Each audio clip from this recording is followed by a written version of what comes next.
Hi friends, हम लोग इस वीडियो में देखने वाले क्लास 12 के बायोलॉजी का टॉप 100 सब्जेक्टिव क्वेश्चन यानी कि लघु उत्तरीय प्रश्न उत्तर बेसिकली इंग्लिश और हिंदी दोनों मीडियम से चलने वाला है। यह पार्ट 1 होगा। क्या तो बायोलॉजी का टॉप 100 क्वेश्चन अगर पूरा पढ़ते हैं तो 10 क्वेश्चन आपको एग्जाम में कोई नहीं रोकेगा, आराम से आने वाला है। तो वीडियो क्लास तक देखते रहिएगा। फर्स्ट क्वेश्चन आपके सामने इस प्रकार से रहा, अलैंगिक जनन मुकुलन से आप क्या समझते हैं। काफी इंपोर्टेंट क्वेश्चन है। अलैंगिक जनन मुकुलन से आप क्या समझते हैं, चलिए इसको बताने का प्रयास करता हूं। इस प्रकार के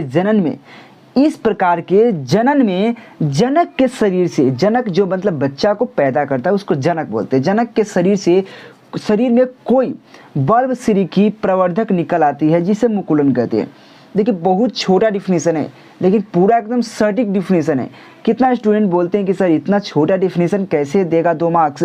बिल्कुल देगा, क्योंकि यहाँ पे आप लोग साइंस पढ़ रहे हैं, ना कि यहाँ पे आर्ट कॉमर्स साइंस पर आर्ट पढ़ रहे हैं जहाँ पे कथा रामायण लिखना पड़ता है।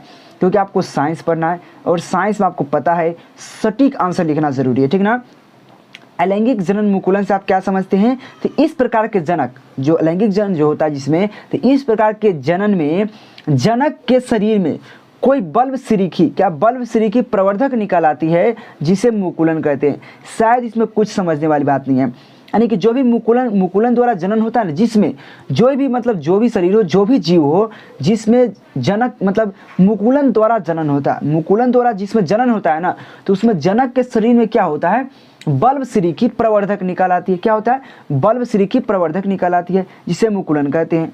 जैसे कि आप लोग पता है जब कोई भी डिलीवरी होता है तो कुछ ना कुछ उस टाइम प्रॉब्लम होता है, तो मानव में होता है ना, उस प्रकार से हर जीव में अलग अलग होता है। तो उस प्रकार से जब जनक के शरीर में क्या होता है, जिसमें मुकुलन द्वारा जन्म होता है, तो क्या होता है, बल्ब सिरी की प्रवर्धक निकल आती है जिसे मुकुलन कहते हैं। और यह बीएससी के 15 और 14 के एग्जाम में पूछा गया था। काफी इंपोर्टेंट क्वेश्चन है।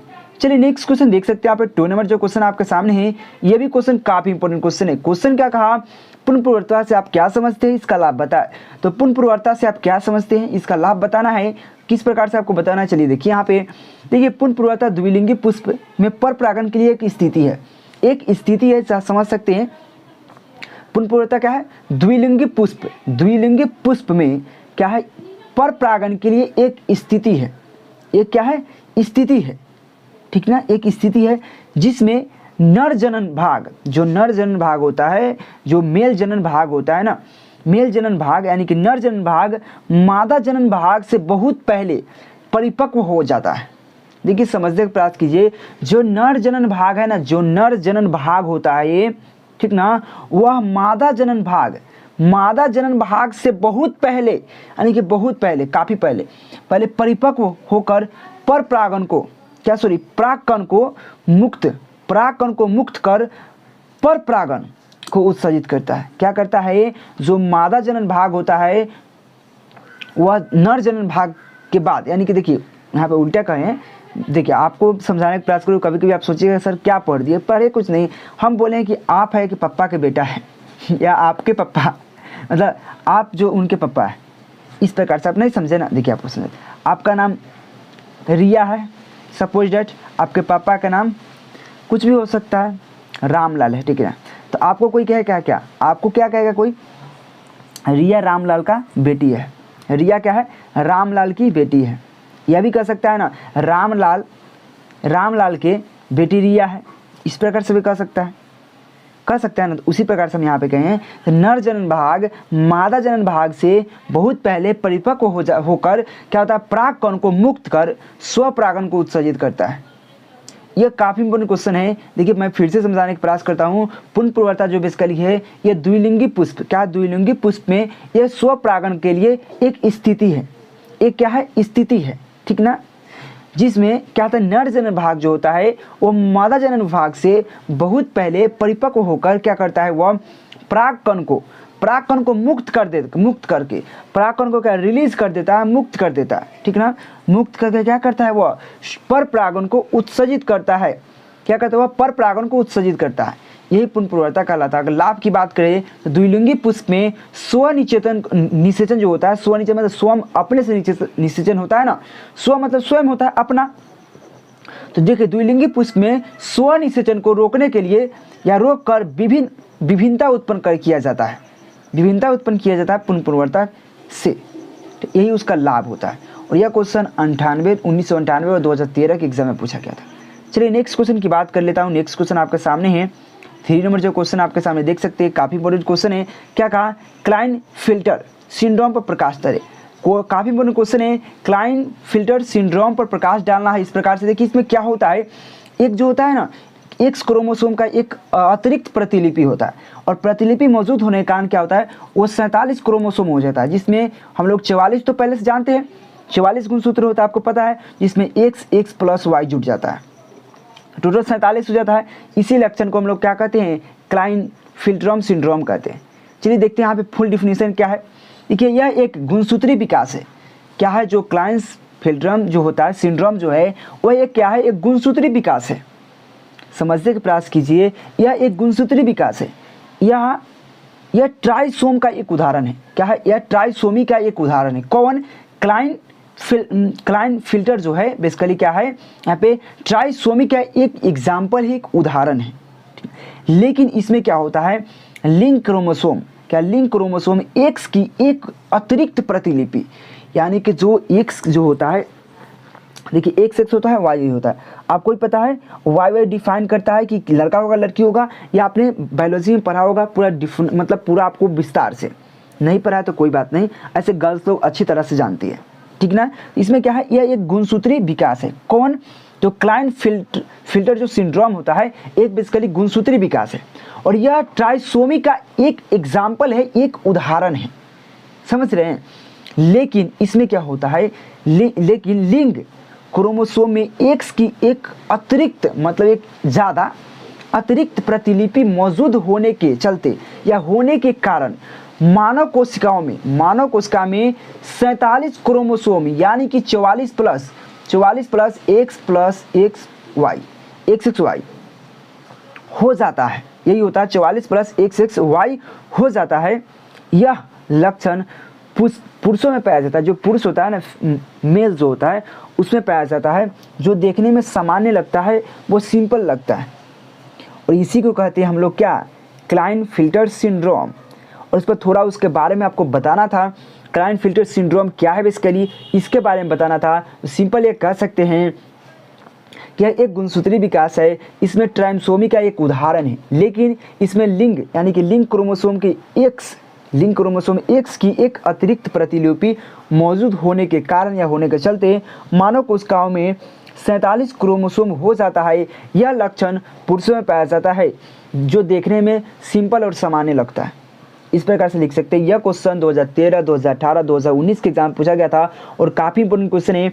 और आपको बार बताते हैं कि इस नंबर पे आप कांटेक्ट करके हमसे आपको फिजिक्स का, केमिस्ट्री का, बायोलॉजी का, हिंदी का, मैथ्स का, ऑल सब्जेक्ट का PDF ले सकते हैं, जिसमें आपको objective question, short question, long question यानी कि वस्तुनिष्ठ प्रश्न, लघुत्तरीय प्रश्न, दीर्घोत्तरीय प्रश्न यानी कि 1 मार्क्स में जो पूछता है, 2 मार्क्स में पूछता है और 5 मार्क्स में पूछता है।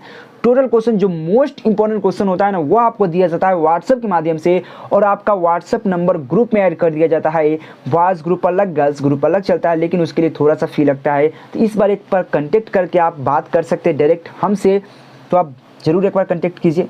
चलिए नेक्स्ट क्वेश्चन की बात कर लेता हूँ। 4 नंबर जो क्वेश्चन है, सहलगनता को परिभाषित करें। सहलगनता बेसिकली है क्या, यह क्वेश्चन काफ़ी बार पूछा गया, जैसे 2011, 2020 के एग्जाम में पूछा गया था, सहलगनता को परिभाषित करें। देखिए क्वेश्चन क्या है, 2 होमोलोगस गुणसूत्रों को, धागे को एक दूसरे को जोड़ने की घटना सहलगनता कहलाता है। जैसे कि आप समझिए, एक गर्ल्स है, एक बॉयज़ है, उसको दोनों को बंधन में, अटूट बंधन में बांधने को क्या कहते हैं हम लोग, विवाह कहते हैं। क्या कहते हैं, विवाह कहते हैं, शादी कहते हैं ना। तो उसमें क्या होता है, एक बॉयज़ होता है जो अजनबी होता है, एक गर्ल्स होता है जो अजनबी होता है। उसमें उससे पहले उसके कोई जानकारी नहीं होता है। आजकल ना होने लगा है लव मैरिज, तो पहले जानकारी रहता है फिर भी। और जिसका अरेंज मैरिज होता है, क्या होता है, जो लड़का कहाँ का है नहीं है, बस 1 महीना के अंदर उससे जान पहचान होता है, उससे शादी हो जाता है, उसकी ज़िंदगी में बंध जाता है, उसको हम लोग क्या कहते हैं, विवाह कहते हैं।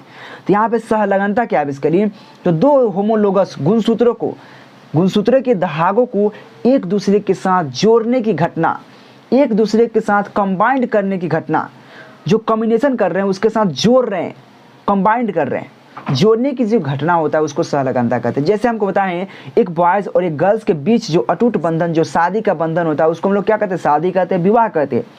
उसी प्रकार सहलगनता है कि जब दो होमोलोगस गुणसूत्रों के धागे को एक साथ जोड़ेंगे तो हम लोग उसको सहलगनता कहते हैं कि नहीं? बिल्कुल कहते हैं।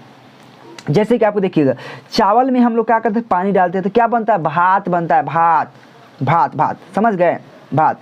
एगो शायरी सुना है क्या आपको? चाहे रहने दीजिए, बाद में सुना देंगे आपको, गर्ल्स लोग पर था, लेकिन छोड़िए, रहने दीजिए। सिंपल समझ लीजिए ना, जो गर्ल्स को इंग्लिश पढ़ने नहीं आता है ना, चाहे इंग्लिश की जानकारी भी नहीं होता, वो रेस्टोरेंट में जाकर कहता है कति हमको चावल चाहिए, या बहुत इंग्लिश में ऑर्डर करता है, और घर में क्या करता है, अम्मा भात लो भात।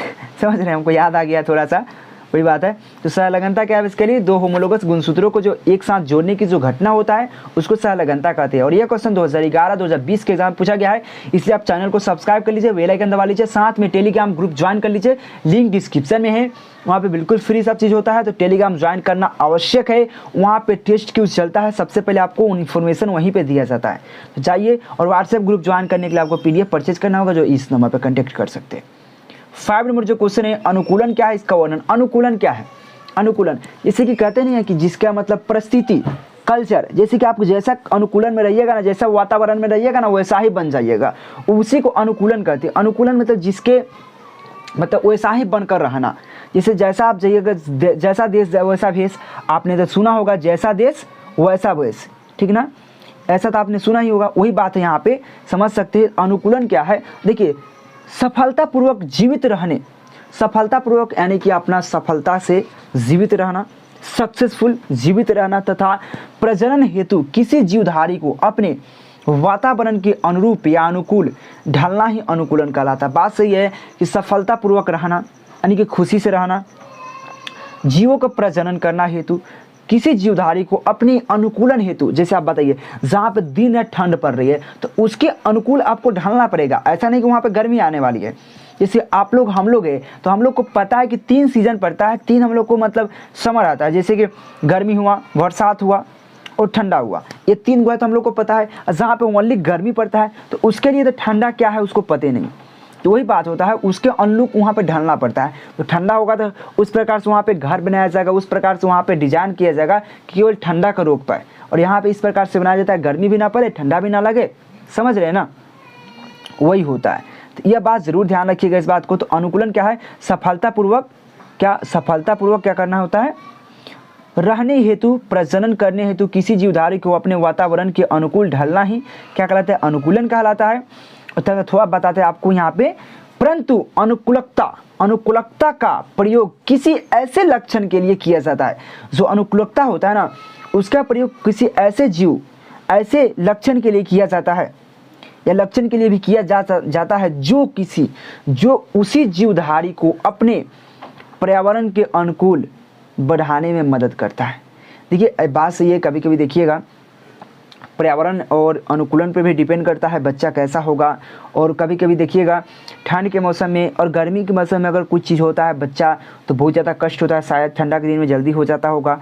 अब कुछ न कुछ ऐसा होता है, उसी प्रकार से कहता है कि परंतु अनुकूलकता का प्रयोग किसी ऐसे लक्षण के लिए भी किया जाता है जो उसी जीवधारी को अपने पर्यावरण के अनुकूल बढ़ने में मदद करता है, बढ़ाने में मदद करता है, हेल्प करता है, ठीक ना? इसको अनुकूलकता कहते हैं। इसका वर्णन इस प्रकार से आप कर सकते हैं सिंपल तरीका में। चलिए नेक्स्ट क्वेश्चन की बात कर लेता हूँ, इसलिए टेलीग्राम ज्वाइन कर लीजिए, चैनल को सब्सक्राइब कर लीजिए। 6 नंबर जो क्वेश्चन है, देखिए अनुवांशिकी कोड के गुण या विशेषता लिखना है। इसका गुण क्या है, प्रॉपर्टी क्या है, इस प्रकार से लिखना है। तो प्रत्येक अमीनो अम्ल के लिए कम से कम एक त्रिकोडोन होता है। जो प्रत्येक एमिनो अम्ल होता है उसके लिए त्रिकोडोन होता है। क्या होता है? कम से कम एक त्रिकोडोन होता है। और सेकेंड पॉइंट की बात करें, कोड सार्वत्रिक होता है।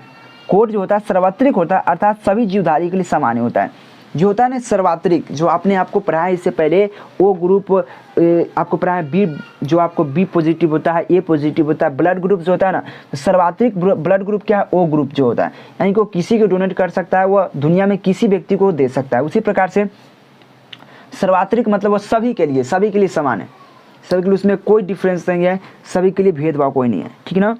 उसी प्रकार से कोड सार्वत्रिक होता है, अर्थात सभी जीवधारियों के लिए सामान्य होता है। थर्ड पॉइंट की बात करें तो कोड अपहालिस्ता होता है। क्या होता है? अपहालिस्ता होता है, अर्थात एक ही अमीनो अम्ल के लिए एक से ज़्यादा कोडोन हो सकता है। क्वेश्चन समझिए, जो कोड होता है अपहालित होता है, अर्थात एक ही एमिनो अम्ल के लिए एक से ज़्यादा कोडोन हो सकता है। यह थर्ड पॉइंट था, 3 पॉइंट था, काफ़ी इंपॉर्टेंट क्वेश्चन था। यह 17, 16 और 20 के एग्जाम में पूछा गया। जो अनुवांशिकता का कोड का गुण या विशेषता लिखिए। क्या होता है, प्रत्येक अमीनो अम्ल के लिए कम से कम एक कोडोन होना चाहिए। यह कोड जो सार्वत्रिक होता है अर्थात सभी जीवधारी के लिए समान होता है। कोड यहाँ पे अपलासित होता है अर्थात एक ही अमीनो अम्ल के लिए कम से कम ये एक से ज़्यादा या कम से कम एक होता है, लेकिन उससे एक से ज़्यादा भी कोडोन हो सकता है। ठीक ना, यह जरूर याद रखिएगा। 3 में आप 2 पॉइंट भी लिखते हैं तो आपको 2 मार्क्स दे दिया जाता है। चलिए नेक्स्ट क्वेश्चन, इसलिए कहते हैं आप लोग व्हाट्सएप ग्रुप में आइए, वहाँ पर PDF नोट्स मिलेगा, चाहे वो VVI क्वेश्चन हो, चैप्टर वाइज हो, मॉडल सेट हो, क्वेश्चन में वो सब दिया जाएगा। मलेरिया का लक्षण एवं उपचार लिखिए। देखिए मलेरिया कैसे होता है, देखिए मलेरिया ज्वर मलेरिया परजीवी प्लाज्मिडो से उत्पन्न होता है। जो होता है एक ज्वर मलेरिया होता है, मच्छर होता है, तो उससे उत्पन्न होता है, प्लाज्मिडो से उत्पन्न होता है। मलेरिया उत्पन्न होने का कारण था यह कि मलेरिया जो होता है बेसिकली मलेरिया वह क्या होता है, ज्वर मलेरिया परजीवी प्लाज्मिडो से उत्पन्न होता है। मलेरिया इतना तो उत्पन्न हो गया, उसका लक्षण क्या है, कैसे पता चलेगा कि इसके पास मलेरिया हो गया? तो लक्षण कंपन के साथ साथ अगर आपका देह कँपकँपाने लगा, बुखार आ गया, सिर दर्द हो गया, मांसपेशियां यानी कि शरीर में दर्द होने लगा और 48 घंटे के अंतराल में खूब तेज बुखार आना, यह उसका लक्षण है। तो आप कह सकते हैं कि इसका मलेरिया हो गया। इसको मलेरिया हो चुका है, बच्चे को समझ रहे ना, लभरिया नहीं मलेरिया। आप लोग लभरिया पढ़ते हैं ना, मलेरिया पढ़िए यहाँ पे, मलेरिया, ठीक ना। तो वही बात है, लभरिया का लक्षण क्या है, सॉरी मलेरिया का लक्षण क्या है, समझ गए ना। तो मलेरिया का लक्षण क्या है, कंपन के साथ साथ बुखार, सिर दर्द एवं मांसपेशियों में दर्द। रोगी को 48 घंटे के अंतराल में क्या होता है, बुखार का आना। इसको क्या कहते हैं, मलेरिया का लक्षण। लभेरिया का लक्षण है, लभेरिया का लक्षण तो समझ सकते हैं आप क्या होता होगा। हाँ, तो लक्षण यह होता है। उसका उपचार कैसे कर सकते हैं हम लोग, उसको दूर कैसे कर सकते हैं, तो देखिए कुनैन की दवाइयाँ, जैसे कुनैन की एक दवाइयाँ आती है जैसे कि क्लोरोक्विन, मार्फोक्विन आदि को हम लोग सेवन कर सकते हैं। जो आदि होता है, जो टेबलेट होता है, वो कैप्सूल को हम लेकर उसको दूर कर सकते हैं। और लभेरिया का दूर करने के लिए आपको पता है क्या करना पड़ता है, तो आप समझ सकते हैं। 11, 16, 18 के एग्जाम में पूछा गया और काफ़ी इंपोर्टेंट क्वेश्चन है। चलिए नेक्स्ट क्वेश्चन 8 नंबर जो क्वेश्चन है, क्रमिक विकास क्या है। क्रमिक विकास क्या है, क्रमिक विकास जो बेसिकली होता है, क्रमिक विकास किसी जनसंख्या के जीन पूल में वह सूक्ष्म परिवर्तन है। यानी कि क्रमिक विकास जो होता है वह जनसंख्या के जीन पूल में वह सूक्ष्म परिवर्तन है, वह सूक्ष्म परिवर्तन है जो एक पीढ़ी से दूसरे पीढ़ी तक पहुंचकर एक नई जनसंख्या का निर्माण करता है। यानी कि समझने का प्रयास कीजिए कि जो क्रमिक विकास होता है ना, वह क्रमिक विकास किसी जनसंख्या, मतलब कोई भी जनसंख्या है, जनसंख्या के जीन पूल में वह सूक्ष्म परिवर्तन है, वह सूक्ष्म कम से कम चेंजिंग है, समझ रहे हैं, मिनिमम चेंजिंग है जो एक पीढ़ी से दूसरे पीढ़ी तक पहुंचकर एक नई जनसंख्या का उत्पन्न करता है। क्या कहते हैं उसको, क्रमिक विकास कहते हैं। क्या कहते हैं उसको, क्रमिक विकास कहते हैं। यह जरूर याद रखिएगा, यह 16 और 20 के एग्जाम में पूछा गया था। चलिए नेक्स्ट क्वेश्चन क्या है, 19 नंबर जो क्वेश्चन है, वायु परागित पुष्पों में अनुकूलन बताए। इसका आपको प्रॉपर्टी बताना है कि जो वायु परागित पुष्प होता है वह कैसा होता है। बेसिकली देखिए, यह पुष्प चटकीले तथा भड़कीले नहीं होते। जो वायु परागित पुष्प होता है, जो वायु द्वारा परागन होता है ना, उसमें क्या होता है बेसिकली, वह चटकीले और भड़कीले नहीं होता। यानी कि वह देखने में पूरा पता नहीं चटकदार भड़कदार फूल लग रहा है, पूरा एकदम मस्त लग रहा है, पूरा एकदम झकास लग रहा है। कहते हैं कि नहीं भैया, बिल्कुल कहते हैं ना। उसी प्रकार से यह बेसिकली जो वायु द्वारा परागित पुष्प जो होता है ना, जो फूल होता है, पुष्पा नहीं है, पुष्प है भैया, झुकेगा नहीं, बात की नहीं है, झुकना पड़ेगा आपको पढ़ने के लिए, ठीक ना। यहाँ पे झुकने की बात नहीं, झुकना ही पड़ेगा आपको पढ़ने के लिए, ठीक ना। तो यह पुष्प चटकीले तथा भड़कीले नहीं होते हैं। यह चटकीला, चलकदार, भड़कदार नहीं होता। यह पुष्प छोटे, रंगहीन तथा गंधहीन होता है। इसमें कोई सुगंध नहीं होता, यह कोई इसका रंग भी नहीं होता, और यह छोटा छोटा होता है, ठीक ना। यह पुष्प हल्के तथा चिकने होते हैं। क्या होता है, हल्का भी होता है और क्या होता है, चिकने होते। और यह क्वेश्चन 95 और 2009 के एग्जाम में पूछ ले बा, तो इसे याद कर लिहल जाए आप, नहीं तो आपका एग्जाम में पूछ सकत बा। हम भोजपुरी भी बोल देनी, ठीक ना। चलिए नेक्स्ट क्वेश्चन की बात कर लेता हूँ। 10 नंबर जो क्वेश्चन आपके सामने है, शुक्राणुजनन और वृषसेचन में क्या अंतर है, और काफी इंपोर्टेंट क्वेश्चन है। क्वेश्चन क्या है, शुक्राणुजनन एवं वृषसेचन को परिभाषित करे या अंतर बताए। तो चलिए शुक्राणु जनन क्या है बेसिकली, तो वृषण में शुक्राणु जनन के निर्माण को प्रक्रिया को शुक्राणु जनन के निर्माण को प्रक्रिया को हम लोग शुक्राणु जनन कहते हैं। समझे कि नहीं, मैं फिर से समझाने कहता हूँ। जो वृषण होता है, वृषण में शुक्राणु जनन निर्माण की प्रक्रिया, जो वृषण होता है उसमें शुक्राणु जनन निर्माण की जो प्रक्रिया है, क्रिया है, जो विधि है, उसको हम लोग शुक्राणु जनन कहते हैं। क्या कहते हैं? शुक्राणु जनन कहते हैं। और वृषसेचन क्या है? वृषसेचन में थोड़ा सा आपको बताने का प्रयास करो वृषसेचन होता क्या है। देखिए इसमें होता है बेसिकली क्या है, शुक्राणु जनन के पश्चात, जब शुक्राणु जनन हो जाता है उसके पश्चात शुक्राणु शीर्ष स्टोली कोशिकाओं के अंतः स्थापित हो जाता है। जब शुक्राणु जनन के पश्चात शुक्राणु स्टोली कोशिकाओं के अंतः स्थापित हो जाता है। और अंत में क्या होता है, अंत में जिस विधि द्वारा शुक्राणु जो होता है, शुक्राणु जनन नलिकाओं से नली जो होता है उसके द्वारा रिलीज यानी कि मोचित, रिलीज यानी कि उससे प्रवाह, मोचित रिलीज, समझ रहे? रिलीज मतलब अरे फिल्म रिलीज होता है उसको क्या मतलब, उसको निकाल देना। जिस नली द्वारा हम लोग रिलीज करते हैं, जिस नली देखो आप लोग कहते हैं विदा करना, वो भी विदा करना भेजना, तो रिलीज मोचित होता है, उस प्रक्रिया को क्या कहते हैं? वृषसेचन कहते हैं। मैं फिर से समझाने का प्रयास करता हूँ। वृषसेचन क्या है? शुक्राणु जनन के पश्चात शुक्राणु जो होता है शीर्ष स्टोली कोशिकाओं के अंतः स्थापित हो जाता है।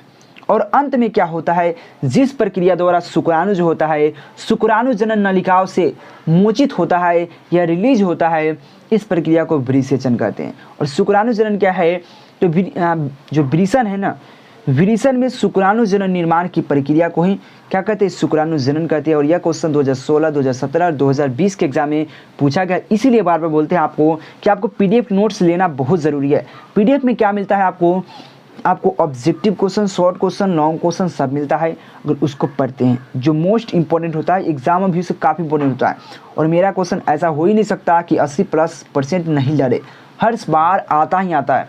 विश्वास नहीं थी, इससे पहले वाले एग्जाम में जाकर आप मिला सकते हैं, ठीक ना। काफ़ी इंपॉर्टेंट है, तो आप लोग टेलीग्राम ज्वाइन करके और व्हाट्सएप ग्रुप ज्वाइन होने के लिए आप कॉल या मैसेज कर लीजिए। आप उसके लिए थोड़ा सा खर्च लगेगा, आपको टोटल पीडीएफ दिया जाएगा आपके व्हाट्सएप के माध्यम से, और साथ में ग्रुप में भी नंबर ऐड कर दिया जाएगा। तो एक बार मैसेज या कॉल जरूर कीजिएगा। चलिए थैंक यू। कम टाइम में 400+ करना चाहते हैं तो केकेजी क्लासेस याद कर लीजिए। गूगल ओपन करना है, केकेजी क्लासेस सर्च करना है। सर्च करते हैं कुछ इस प्रकार से इंटरफेस आएगा, इसको ओपन करना है। ओपन करने के बाद कुछ इस प्रकार से इंटरफेस आएगा। Class 12th 10th PDF, quiz, question bank, model set, news, यहाँ से आकर पढ़ सकते हैं और अच्छे मार्क्स उठा सकते हैं।